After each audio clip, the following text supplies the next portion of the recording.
என்ன சொல்ல வராங்க? அப்ப சித்தராமையாவும் கர்நாடகால இருக்கிறவங்க பூரா இந்த தமிழ் மொழி கன்னட மொழியை பத்தி சொல்றத பூரா இன்னைக்கு திராவிட முன்னேற்ற கழகம் ஆளுங்கட்சியா இருக்கக்கூடிய ஸ்டாலின் முதல்வர் அவர்கள் எல்லாம் இது கர்நாடகா சீஃப் மினிஸ்டர் சொல்லக்கூடிய கருத்துக்கு உடன்படுறாங்களா? அப்ப இது என்ன கமலஹாசனுடைய பிரச்சனையா? இது அவருடைய வீட்டு பிரச்சனையா? அப்ப அவரு சொன்னது யதார்த்தமா சொன்னது. திராவிட முன்னேற்ற கழகம் எப்பயுமே திராவிடம் திராவிடம் திராவிடம் 1.0 திராவிடம் 2.1 எல்லாம் சொல்லும் போது இந்த மாதிரி பிரச்சனையில கூட நீங்க தமிழுக்காக நீங்க குரல் கொடுக்கலாம், உங்களுக்கு எப்படி 2.0 கிடைக்கும்? இன்னைக்கு ஸ்டாலின் அவர்கள் நினைச்சாருன்னா இப்படி இதை தீர்த்த முடியாதா? இன்னைக்கு எல்லாத்துக்கும் அனைத்து கட்சி மீட்டிங் போடுறதுக்கு பூரா எல்லா மாநிலத்திலும் அண்டை மாநிலத்தில் இருக்கிறவங்க எல்லாம் கூப்பிடுறீங்கல்ல, இதை நீ படத்தை ரிலீஸ் பண்ண மாட்டியா, நான் படத்தை ரிலீஸ் பண்ண மாட்டேன் அப்படிங்கிறது ஒரு அபத்தமானது. என்னைக்குமே தமிழ் மக்கள் அந்த அளவுக்கு ஒரு அபத்தமான ஒரு செயல் எல்லாம் கையில எடுக்க மாட்டாங்க. சார் வணக்கம். வணக்கம் ஜெய்.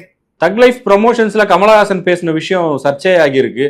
அவர் மன்னிப்பு கேட்கணும்னு கர்நாடகாவில் இருக்கக்கூடிய ஒரு சில அமைப்பினர் கோரிக்கையா முன்வைக்கிறாங்க. காங்கிரஸ், பாஜக போன்ற முக்கியமான கட்சிகளை சேர்ந்த தலைவர்களும் பேசியிருக்காங்க. ஆனா அவர் மன்னிப்பு கேட்க போறது இல்லைன்னு உறுதியா சொல்லிட்டாரு. இன்னைக்கு நீதிமன்றம் வரைக்கும் அந்த பிரச்சனை வந்துருச்சு. தக் லைஃப் படத்தை ஒத்தி வச்சிருக்காங்க. இந்த நிகழ்வுகளை நீங்க எப்படி பாக்குறீங்க? இது ஒரு துரதிருஷ்டவசமான ஒரு நிகழ்வு தான். ஏன்னா அவர்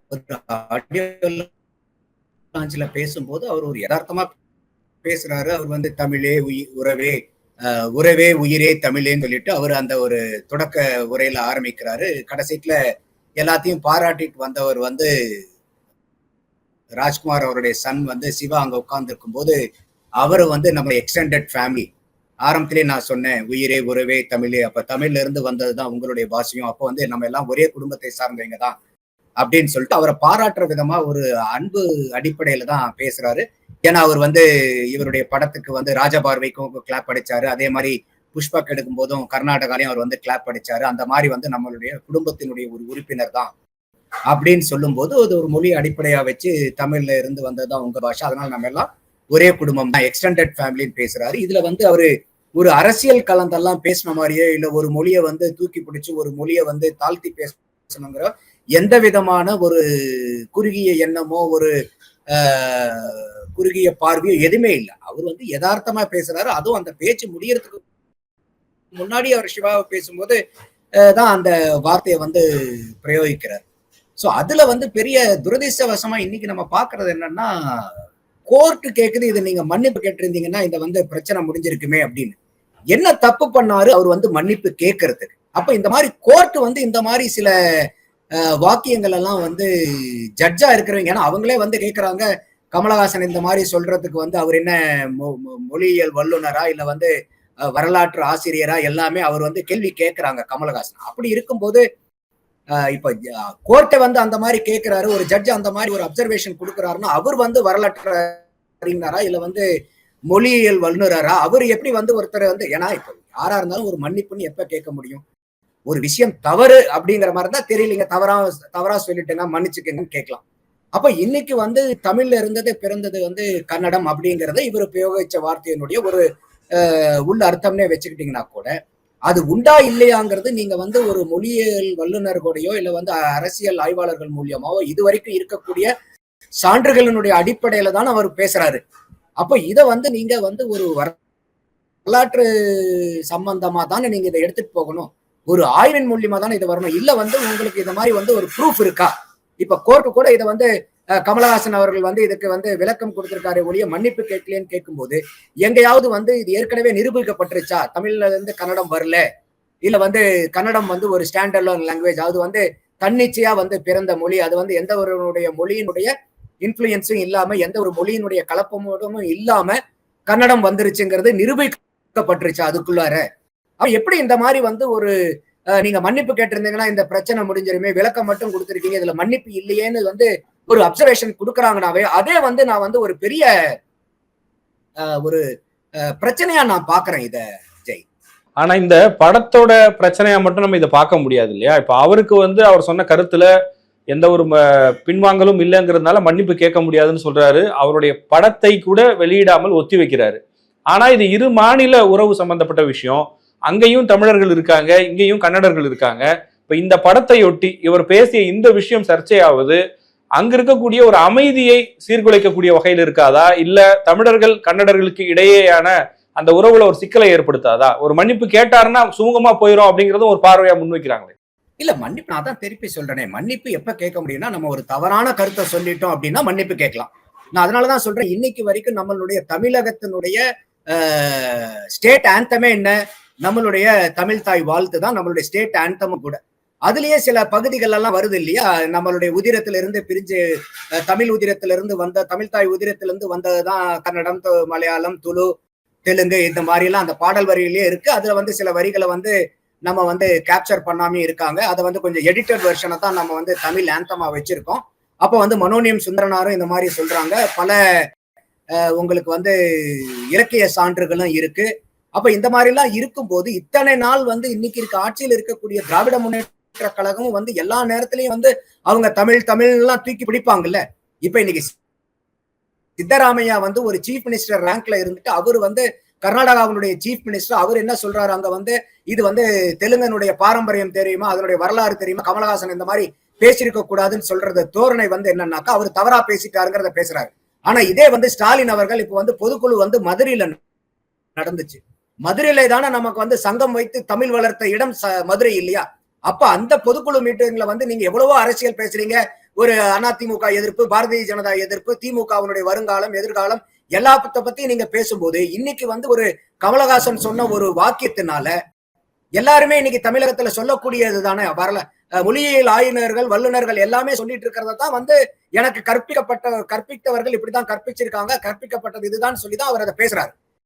அப்ப இதையும் நீங்க இவ்வளவு நாளா சொல்லும் போது இன்னைக்கு அந்த தமிழுக்கு ஒரு மொழி பிரச்சனையா வந்து ஒரு அண்டை மாநிலத்தில் இருக்கக்கூடிய வந்து அவங்க ஒரு சிஎம் பேசுறாரு, அந்த மந்திரி சபையில் இருக்கக்கூடிய 3 அமைச்சர்கள் பேசும்போது இங்க தமிழ்நாட்டில இருந்து எந்த அமைச்சராவது எந்த முதலமைச்சராவது ஸ்டாலின் ஐயா அவர்களும் இப்ப வந்து மதுரையில பேசும்போது கூட இதுக்கு உண்டான விளக்கத்தை ஏன் கொடுக்கல? அப்ப என்ன அவங்க மறைமுகமா என்ன சொல்ல வராங்க? அப்ப சித்தராமையாவும் கர்நாடகால இருக்கிறவங்க பூரா இந்த தமிழ் மொழி கன்னட மொழியை பத்தி சொல்றத பூரா இன்னைக்கு திராவிட முன்னேற்ற கழகம் ஆளுங்கட்சியா இருக்கக்கூடிய ஸ்டாலின் முதல்வர் அவர்கள் எல்லாம் இது கர்நாடகா சீஃப் மினிஸ்டர் சொல்லக்கூடிய கருத்துக்கு உடன்படுறாங்களா? இது வந்து நம்ம ஒரு மொழி பிரச்சனையா பார்க்க கூடாது. இன்னைக்கு எந்த ஒரு ஆய்வு எடுத்தீங்கனாலும் ஆய்வு தானே நமக்கு பேசுறோம். ஆய்வு வந்து பாத்தீங்கன்னா ஒருத்தர் எப்படி பாதிக்கும் ஒருத்தர் எப்படி பாதிக்காதுன்னு நம்ம எப்படி சொல்ல முடியும்? அதுக்கு தானே மொழியியல் வல்லுநர்கள் இருக்காங்க, ஆராய்ச்சி இருக்கு, அதுக்கு தானே ரிசர்ச் எல்லாமே பண்றாங்க. அப்ப அந்த ரிசர்ச்சினுடைய ஃபைண்டிங்ஸ்னுடைய பேஸ்ல தானே அவங்க வந்து இதுல இருந்து வந்தது, இந்த மொழியில இருந்து இந்த மொழிகள்லாம் வந்ததுங்கிறது வந்து அவங்க வகைப்படுத்துறாங்க. அப்படி இருக்கும்போது இதுக்கு இன்னைக்கு எனக்கு ஒரு பெரிய வருத்தம் என்னன்னா, இன்னைக்கு ஆளுங்கட்சியா இருக்கக்கூடிய எப்பயுமே இன்னைக்கு வந்து ஒரு மத்திய அரசாங்கத்துல இவங்க சொல்ற மாதிரி ஒரு ஒன்றிய அரசாங்கத்துல ஏதாவது ஒரு பிரச்சனை வருது, இல்ல வந்து தமிழ்நாட்டுல ஒரு அரசியல் இருக்கணும்னா எப்ப இவங்களுக்கு ஒரு பிரச்சனை போறோம் அன்னைக்கெல்லாம் வந்து தமிழ்ல தூக்கி பிடிக்கிறாங்கல்ல. இன்னைக்கு பட்ஜெட் போடும்போது கூட என்ன அந்த ரூபாய் சிம்பல் அவங்க என்ன பண்ணாங்க, தேகநாகரி ஸ்கிரிப்ட் நாங்க வந்து ரூங்கிறது தான் போடுவோம், நாங்க அந்த அளவுக்கு வந்து தமிழ் பற்றாளர்கள்னு சொல்லிட்டு அன்னைக்கு வந்து இவ்வளவு தூரம் டிராமா பண்ணாங்க இல்லையா? அதுல ஒரு நல்ல டிராமான்னு கூட வேண்டாம், ஒரு அருமையான நடவடிக்கை எடுத்தாங்க இல்லையா? அப்படி அந்த அளவுக்கு தமிழ் பற்றாளர்கள் இன்னைக்கு ஏன் இவங்க வந்து வாய்மூடி மௌனியா இருக்காங்க? அந்த கேள்வி நம்ம எழுப்ப வேண்டிய கட்டாயம் வருது இல்லையா? அப்ப இன்னைக்கு கமலஹாசன் சொன்ன கருத்து வந்து என்ன அவர் மட்டும்தான் இன்னைக்கு தமிழ்நாட்டுல இந்த கருத்தை பேசிட்டு இருக்காரா? கமலஹாசன் மேல அரசியல் ரீதியா நமக்கு 1008 விமர்சனங்கள் இருக்கு. ஆனா ஒரு தமிழ் மொழியினுடைய பெருமையை பத்தி பேசும்போது, அதனுடைய வரலாற்றை பத்தி பேசும்போது, அதனுடைய தொன்மையை பத்தி பேசும்போது, இது எல்லாமே தமிழகத்தில் இருக்கக்கூடிய ஆய்வறிஞர்கள் உலகில் இருக்கக்கூடிய மொழியியல் வல்லுநர்கள் சொன்னதை தானே இன்னைக்கு அவர் கமலஹாசன் பேசுறாரு. அப்போ அதுக்காக வந்து ஒரு கன்னடத்து மொழி மேல பற்று இருக்கக்கூடிய சித்தராமையா வந்து அந்த மாதிரி வந்து பேசும்போது, நாங்க தமிழ்நாட்டுல ஆட்சி செய்யறவங்க எங்களை விட தமிழ் பற்று இருக்கவங்க யாரும் இல்லைன்னு சொல்லும் போது, இதை ஏன் தமிழக முதல்வர் ஸ்டாலின் அவர்களோ இன்னைக்கு வந்து திராவிட முன்னேற்ற கழகத்தினுடைய ஆட்சியோ இதுக்கு ஏன் வந்து இன்னைக்கு ஒரு ஆதரவான நிலைப்பாட்டை, ஏன்னா நீங்க ஒரு தனிநபருக்கு நீங்க வந்து இன்னொரு தனிநபருக்கும் இன்னொரு 2 தனிநபர்களுக்கு சண்டைனா நீங்க யாருக்கு வந்து நாங்க சப்போர்ட் போறதுங்கிற அது இன்னைக்கு நிலைமை இல்ல.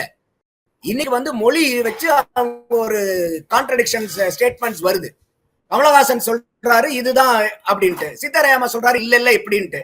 அப்ப அவருடைய மொழிக்காக அந்த மாநிலத்தில் இருக்கக்கூடிய முதல்வர் ஒரு குரல் கொடுக்கும் போது, நம்ம தமிழகத்தை ஆண்டுட்டு இருக்கக்கூடிய முதல்வர் தமிழுக்காக அவர் ஏன் வந்து இந்த குரல் கொடுக்க வந்து மறுத்து இருக்காரு? ஏன் இவ்வளவு நாளா வந்து அவங்க வந்து வாய்மூடி மௌனியா இருக்காங்கிற ஒரு பெரிய சங்கடம் வந்து எனக்கு ஏற்படுது ஜெய்.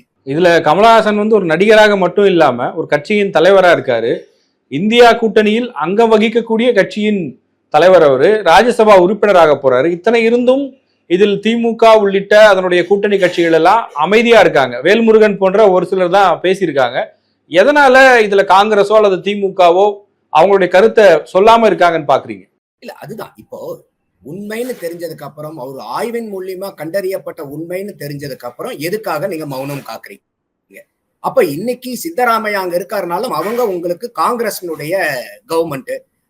திமுக தான் எப்பயுமே ஸ்டாலின் அவர்கள் சொல்றாருல, என்னுடைய தம்பிங்கிறாரு. நான் என்னைக்கு டெல்லிக்கு போனாலும் சோனியா காந்தி அவர்களையும் ராஜீவ் காந்தி அவர்களையும் பார்க்காம நான் திரும்பினதே கிடையாது. எப்ப வந்தாலும் நான் அவங்கள போய் பார்ப்பேன். அண்ணன் தம்பி உறவு, அவ்வளவு அண்ணன் தம்பி உறவு வந்து ஸ்டாலின் அவர்களுக்கும் ராகுல் காந்தி அளவுக்கு இந்த அளவுக்கு இருக்கும்போது, இன்னைக்கு வந்து ஒரு உண்மையினுடைய அடிப்படையில, ஆய்வினுடைய அடிப்படையில தமிழ் மொழி தொன்மையான மொழி, அதுல இருந்து உதிர்த்த மொழிகள் தான் இந்த மாதிரின்னு சொல்லிட்டு ஏகப்பட்ட வரலாற்று சான்றுகளும் ஆய்வு சான்றுகளும் இருக்கும்போது, இத கூட ஒரு விளக்கமா வந்து ஒரு ஸ்டாலின் அவர்கள் பேசுறதுக்கு எதற்காக மறுக்கிறார்?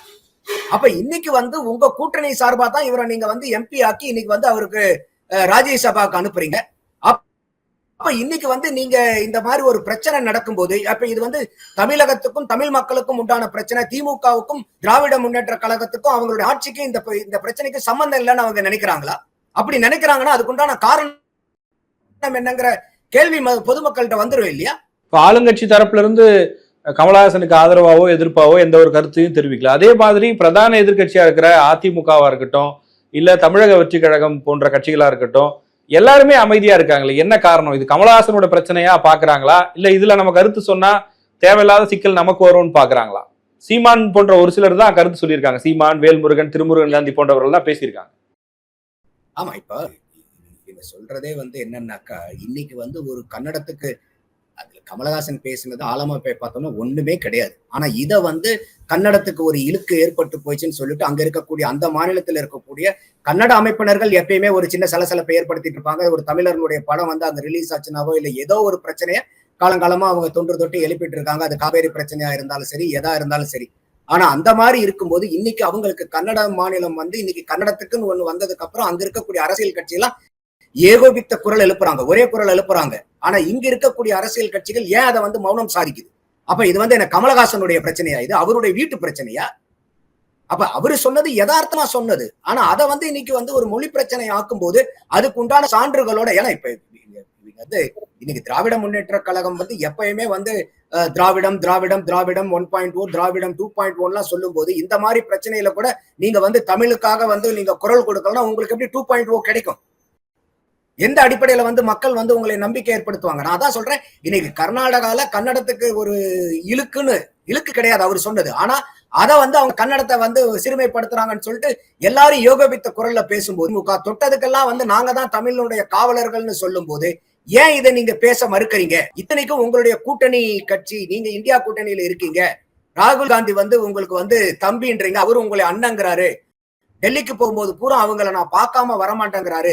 அப்ப இந்த பிரச்சனையை இன்னைக்கு தமிழ்நாட்டுல மத்த கட்சிகளை விடுங்க, இந்த பிரச்சனைய இன்னைக்கு ஸ்டாலின் அவர்கள் நினைச்சாருன்னா இப்படிங்கிறதுக்குள்ளார இதை தீர்த்த முடியாதா? இன்னைக்கு எல்லாத்துக்கும் வந்து அனைத்து கட்சி மீட்டிங் போடுறதுக்கு பூரா எல்லா மாநிலத்திலும் அண்டை மாநிலத்தில் இருக்கிறவங்க எல்லாம் கூப்பிடுறீங்கல்ல. இன்னைக்கு டீலிமிட்டேஷன் இல்லாத ஒரு பிரச்சனையை சொல்லி எல்லாத்தையும் கூப்பிட்டீங்கல்ல.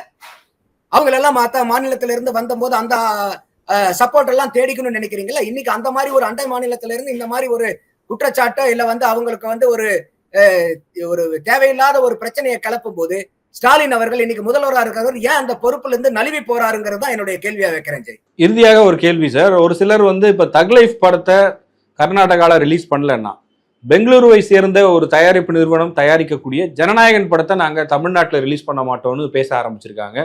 இதை எப்படி பாக்குறீங்க? இது வந்து அபத்தமான ஒரு வாதம் என்னை பொறுத்த வரைக்கும். டிட் ஃபார் டாட்ங்கிறது என்னைக்குமே நம்ம தமிழர்களுடைய பண்பாடு இல்ல. இப்ப அவங்கதான் வந்து புரிஞ்சுக்காம வந்து ஒரு அபத்தமான ஒரு செயலை செய்யறாங்க. உடனே வந்து இப்ப கமல்ஹாசன் வந்து அப்படின்னா தேவையில்லை, நான் அந்த படத்தை ரிலீஸ் பண்ணலங்க போது இது வந்து ஒரு பிசினஸ் டெசிஷன்.